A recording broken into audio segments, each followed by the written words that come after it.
నమస్తే, నేను మీ Vasanth. Welcome to point blank TV. ప్రస్తుతానికి మనం కొర్రేముల గ్రామ పంచాయతీకి సంబంధించిన గ్రామాల్లో పర్యటిస్తూ ఉన్నాం. ముఖ్యంగా ఇప్పుడు ప్రస్తుతానికి తెలంగాణ రాష్ట్రంలో రైతులకు రుణమాఫీ చేస్తున్నామని చెప్పేసి రుణమాఫీ సంబరాలు రైతులందరూ కూడా చేసుకోవాలని చెప్పేసి ప్రస్తుత కాంగ్రెస్ ప్రభుత్వం చెప్తున్న పరిస్థితి ఉంది. ఇక అటుపక్క బీజేపీ కానీ ఇటుపక్క బీఆర్ఎస్ కానీ రెండు కూడాను రుణమాఫీ అనే నెపంతో ప్రజలను మోసం చేస్తున్నారు.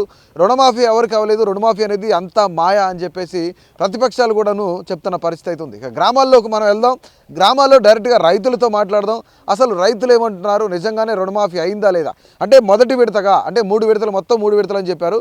మొదటి విడతగా ₹1,00,000, రెండో విడతగా ఈ నెల ఆఖరికి 30వ తారీఖు వరకు కూడాను రెండో విడత, అలాగే ఆగస్టు 15 వరకు కూడాను ₹2,00,000 రుణమాఫీ రైతులందరికీ చేస్తారని చెప్పిన పరిస్థితి ఉంది. ఇక మనం ఒకసారి రైతులతో మాట్లాడే ప్రయత్నం చేద్దాం. గ్రామాల్లో రైతులు నిజంగానే మొదటి విడతగా ₹1,00,000 లోపు ఉన్న రైతులందరికీ కూడాను రుణమాఫీ అయిందా లేదా అనేది మనం కనుక్కునే ప్రయత్నం చేద్దాం. కాకా, మంచిగున్నారా? మంచిగా ఉన్నాను. ఏం చేస్తుంటారు? ఇదేనా వ్యవసాయం? వ్యవసాయం కూడా చేస్తాను. 2 ఎకరాల వ్యవసాయం చేస్తాను. రైతు రుణమాఫీ కూడా అవుతుంది. ఇక అందరితోటిగా మాది 2 ఎకరాలు రుణమాఫీ తీసుకున్నా. 80,000 తీసుకున్నా. ఎంతకాలం అయింది తీసుకొని? 2 సంవత్సరాలు అవుతుంది. 2-3 సంవత్సరాలు. కేసీఆర్ హయాంలో అయిందా రుణమాఫీ? అప్పుడు ఒక 20,000 ఒకసారి అయింది. 25,000 అయింది అంతే. అది వడ్డీకి పోయిందా? ఇక వడ్డీకి ఇచ్చేసారు, మళ్ళీ ఇచ్చేసారు, డబ్బులు ఇచ్చేసారు. సరే, ఇప్పుడు ఎంత ఉంది? ఇంకా ఇప్పుడు 80,000 ఉంది. అయిందా? ఇప్పుడు కూడా అయింది. అయిందా? ఓకే. ఇక్కడ మూసి చాలా గలీజ్గా వస్తుంది. మూసి మాకు క్లియర్గా చేసి శుభ్రం చేసి పంపించాలని ప్రభుత్వాన్ని కోరుతున్నాము. మూసి నుంచి మాకు చాలా ఇబ్బందులు ఉన్నాయి. దోమలు, బలరకు కూడా నీళ్ళు తాగడానికి కూడా ఇబ్బంది ఉంది. అన్ని మాకు కూడా ఇవే నీళ్ళు తాగుతాం ఫిల్టర్ చేసుకొని.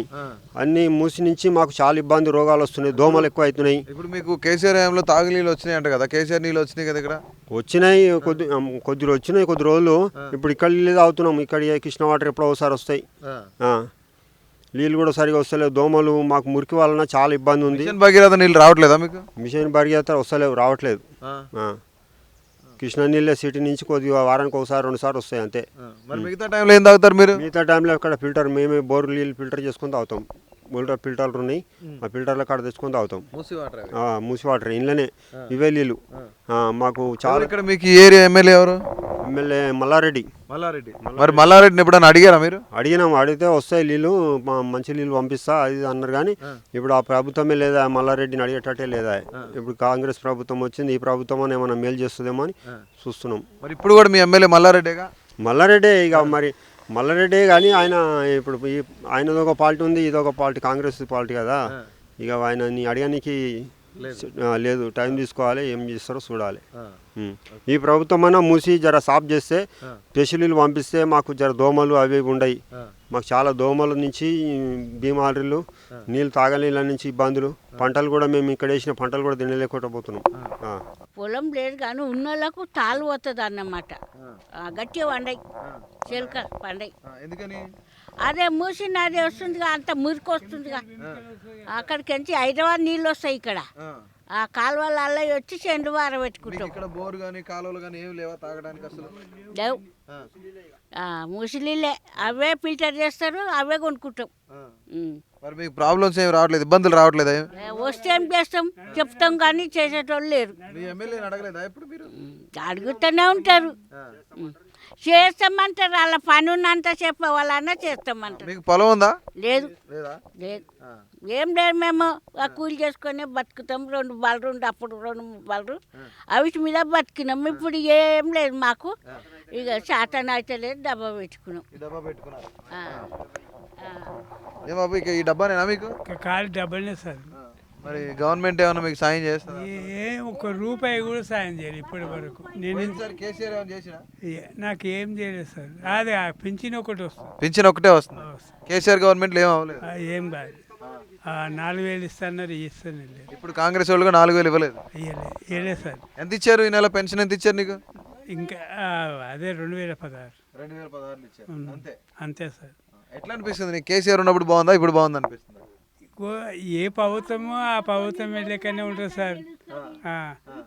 అప్పుడైతే ఇందిరమ్మ మాకు జాగాలు బీగలు ఇచ్చింది సార్. పురంబకు జాగాలు ఇచ్చారు. మళ్ళీ ఇల్లు జాగ కూడా ఇచ్చింది. 200 గజాలు జాగ ఇచ్చింది. ఆమె మాకు నష్టపెట్టలే, ఓకే కూలి కూడా ఎక్కువ చేసింది. ఓకే అప్పుడు మంచిగా చేసింది. మేము తెలుగుకి వచ్చింది ఆమెతోనే వచ్చినాం సార్, నువ్వు ఏమని అనుకో. గ్రామంలో ఉన్న మరికొంతమంది రైతులతో మనం ఒకసారి మాట్లాడదాం. అన్న నమస్తే, మీ పేరు? సురేష్. ఏం చేస్తుంటారు? వ్యవసాయం చేస్తాం. ఎన్ని ఎకరాలు చేస్తారు? 8 ఎకరాలు 9 ఎకరాలు చేస్తాం. 8-9. ఏం పండిస్తారు పంట? ఒరే మొత్తం ఒరే. ఒరే. ఓకే, అంటే గవర్నమెంట్ నుంచి ఏమైనా సాయం అందుతుందా మీకు? ఏం లేదు. రుణం తీసుకున్నారా పోనీ బ్యాంకులో? తీసుకున్నాం కానీ మాఫీ చేస్తలేడు. ఎంత ఎంత తీసుకున్నారు? ₹1,00,000. అది వ్యవసాయ మాపే లోన్ కాదు, వేరే లోన్ అంటుండు. అదేంటి తెలియదు, కట్టాలి అని ఇప్పటికి 10 సార్లు వచ్చిండు. ఇప్పుడు మీరు క్రాప్ లోనే పెట్టింది? పెట్టింది కాపులోనే. మరి వ్యవసాయ రుణం మాఫీ కాకపోవడం ఎందుకని అడగలేదా మీరు? అడిగితే కాదు ఇది అని అంటుండు బ్యాంక్ మేనేజర్. బ్యాంక్ మేనేజర్ అంటున్నాడా? ఇప్పుడు ₹1,00,000 మొదటి పెడితే అందరికీ రుణమాఫీ అవుతుందని చెప్తున్నారు కదా, అయిందా ఇక్కడ అసలు మీకు? తెలియదన్న, మాకైతే నాదైతే కాలేదు. నీదైతే కాలేదు. కాలేదు. మరి ఏం చెప్తావు, ఒకవేళ నిజంగానే రేవంత్ రెడ్డి గారు అనేకమైన ప్రాంతాలు తిరుగుతూ వచ్చాడు ఆయన ఇక్కడికి, రుణం మాఫీ చేస్తే, మాదైతే కాంగ్రెస్ పార్టీ కానీ పార్టీ ఏదైనా సరే రైతుల పక్షాన్ని ఏం అడుగుతాను? రుణమాఫీ చేస్తున్నప్పుడు కావాలి కదా, కంపల్సరీ కావాలి. బ్యాంక్ మేనేజర్ అయితే కాదు మీది ఇది అది వేరే లోన్ అంటుండు. ఫస్ట్ ఏమో దానికోసమే తీద్దాము, ఎందుకంటే ఎట్లైనా రుణమాఫీ అవుతుంది అని చెప్పేసి తీసినాము. కాదని అంటుండు, మళ్ళీ డబ్బులు కట్టాలని ఇప్పటికి 10 సార్లు వస్తూనే ఉంటాం. వస్తూనే ఉన్నాం. మేనేజర్ వచ్చి అడగలేదు, మేనేజర్ని గట్టిగా అడగలేదు, ఎందుకు ఇది క్రాప్ లోన్ కాదంటున్నారు, అసలు ఏంటి దాని క్లారిటీ ఇమ్మని అడగలేదా మీరు? అన్నాం కానీ కాదు, ఇక నీదైతే కాదు అని చెప్పేసి మాట్లాడుతుంటే ఎప్పుడైనా అదే.